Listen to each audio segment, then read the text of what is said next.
one more step that we might take is to inhabit the same awareness, but now without choosing any objects to focus on, what we call choiceless awareness, where there's no agenda at all in terms of what we pay attention to. Of course, there's no agenda even when we're paying attention to the objects. It's simply being the knowing through the various sense doors, of which there are more than 5, as we've seen. But we're not excluding anything from the domain of experience in this last meditation. We're just expanding the field of awareness once again around the breath, around the body as a whole, breathing into the domain of the soundscape, and around not only sounds but thoughts, feelings, emotions, every aspect of being human. We're now embracing it all in awareness. So moment by moment, if you care to, just allowing the field of your awareness to be so open that it's like the sky. It's just boundless. It's so spacious that it's really not different from space itself. And this quality of awareness is actually native to the mind, that the mind's natural state, if you will, true nature is boundless and knowing, and also spacious in the sense that it can hold anything. It doesn't take up room by itself. So it can hold thoughts or feelings, sensations in the body, and these can be either painful or not painful. It can be anxiety-producing or not. From the perspective of the awareness, it doesn't matter. It's like a mother holding a child. No matter what the child has done, the mother still holds the child. Even if the child is hurting, the mother can hold the child in awareness. And in the holding, comfort. Be comforting. So, for now, just resting in this choiceless, vast field of awareness that lets everything come and go. Whatever arises in the present moment becomes the transient object of our knowing, of our attending, as best we can, not being carried away by anything, or if we are, just coming back into the spaciousness, moment by moment by moment, as we sit here or lie here, being the knowing, being the spaciousness, and not taking anything personally when it's truly not personal.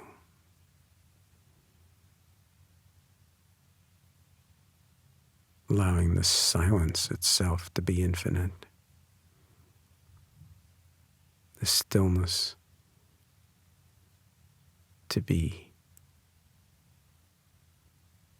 enduring. When thoughts come, we just, like a mirror with whatever's coming in front of it, just knowing whatever's coming. So if it's thoughts, then thoughts. If they're about the future, then we see that it's about the future. If they're about the past, we see that. If they're greedy, we see they're greedy. If they're angry, we see they're angry. If they're deluded, the awareness sees the delusion and just doesn't have to do anything, doesn't have to make anything happen, just sees. And in the seeing, again, it's as if, the touching of the thoughts and awareness, what the Tibetans call it is they self-liberate. They just don't go anywhere if we don't feed them.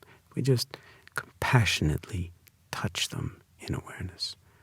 And the awareness touches them all by itself, so you don't need to do anything. There's no doing here. Just resting in choiceless awareness, moment by moment by moment. and reestablishing it if you get lost or carried away, which of course you're bound to do. In some traditions, this is called the method of no method. There's really no method here. There's nothing to do, no place to go, no instructions even to follow. It's not a technique. It's just being aware, being awake.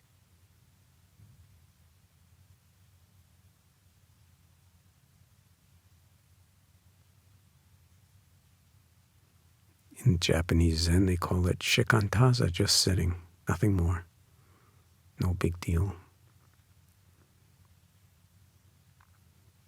In Tibetan tradition, they speak of similar practices as the great natural perfection, Dzogchen. In Chinese Zen, they speak of it as silent illumination. It's available at all moments and also takes a lifetime of training. And both of those statements are always and equally the case.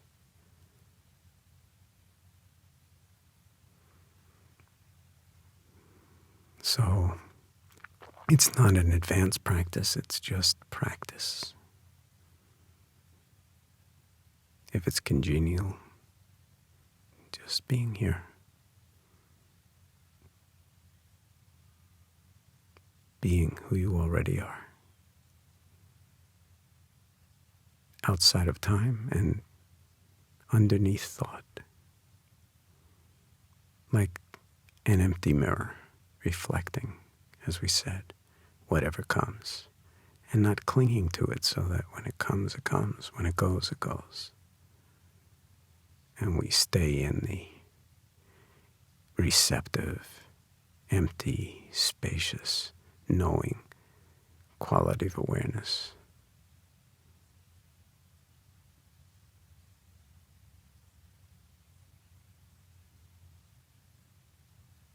That gives us this whole other dimensionality of being in which to live, in which to be touched by the world and to touch the world and others in their joy and in their pain. In which to come to our senses, all of them, in which to wake up to the actuality of who we are. And as the Navajo like to say, to walk in beauty. They say, as a blessing, may you walk in beauty. I like to say, may you recognize that you already do.